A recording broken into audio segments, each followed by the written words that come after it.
ಇವತ್ತಿನ ವಿಡಿಯೋದಲ್ಲಿ ನೇರಳೆ ಹಣ್ಣಿನಿಂದ ತುಂಬ ಈಸಿಯಾಗಿ ಮಾಡ್ಬೋದಾದಂತಹ ಒಂದು ವಿಭಿನ್ನ ಸ್ವೀಟ್ ರೆಸಿಪಿ ತೋರಿಸ್ತೀನಿ.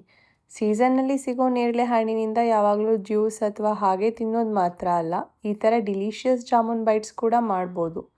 ಇದನ್ನು ಮಾಡೋದು ತುಂಬ ಈಸಿ, ಮಕ್ಕಳಿಂದ ಹಿಡಿದು ದೊಡ್ಡವರಿಗೆಲ್ಲರಿಗೂ ಇಷ್ಟ ಆಗುತ್ತೆ.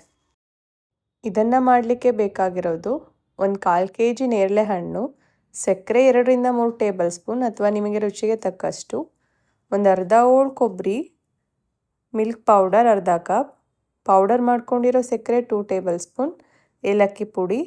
ನಾನಿಲ್ಲಿ ಗಾರ್ನಿಷ್ಗೆ ಅಂತ ಡ್ರೈ ಫ್ರೂಟ್ಸ್ ಪಿಸ್ತಾ ಮತ್ತು ಬಾದಾಮಿ ಯೂಸ್ ಮಾಡಿದ್ದೀನಿ. ನಿಮ್ಗೆ ಯಾವ್ದು ಬೇಕೋ ಅದನ್ನ ನೀವು ಯೂಸ್ ಮಾಡ್ಕೋಬೋದು.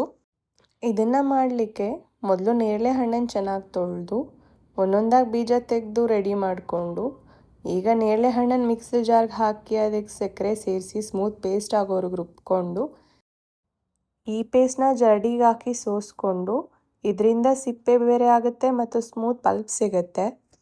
ಈ ಪಲ್ಪ್ನ ಒಂದು ಬಾಣಲೆಗೆ ಹಾಕಿ ಲೋ ಫ್ಲೇಮ್ನಲ್ಲಿ ನಿರಂತರವಾಗಿ ಸ್ಟಿರ್ ಮಾಡ್ತಾ ಥಿಕ್ ಕನ್ಸಿಸ್ಟೆನ್ಸಿ ಬರೋವರೆಗೂ ಕುಕ್ ಮಾಡ್ಕೊಳ್ಳಿ.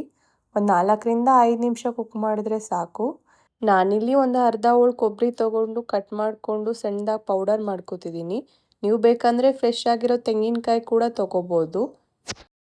ಪೌಡರ್ ಮಾಡಿಟ್ಕೊಂಡಿರೋ ಕೊಬ್ಬರಿಗೆ ಒಂದು 2ರಿಂದ 3 ಟೇಬಲ್ ಸ್ಪೂನ್ ಪೌಡರ್ ಮಾಡ್ಕೊಂಡಿರೋ ಶುಗರ್ ಹಾಕಿ, ಜೊತೆಗೆ ಮಿಲ್ಕ್ ಪೌಡರ್ ಮತ್ತು ಏಲಕ್ಕಿ ಪುಡಿ ಸೇರಿಸಿ ಚೆನ್ನಾಗಿ ಮಿಕ್ಸ್ ಮಾಡಿಕೊಂಡು, ಈಗ ಕುಕ್ ಮಾಡ್ಕೊಂಡಿರೋ ಜಾಮೂನ್ ಮಿಕ್ಸ್ಚರ್ನ ಇದಕ್ಕೆ ಸೇರಿಸಿ ಎಲ್ಲ ಚೆನ್ನಾಗಿ ಕಲಸಿ, ಇದಕ್ಕೆ ನೀರೇನು ಮಿಕ್ಸ್ ಮಾಡ್ಕೋಬಾರ್ದು.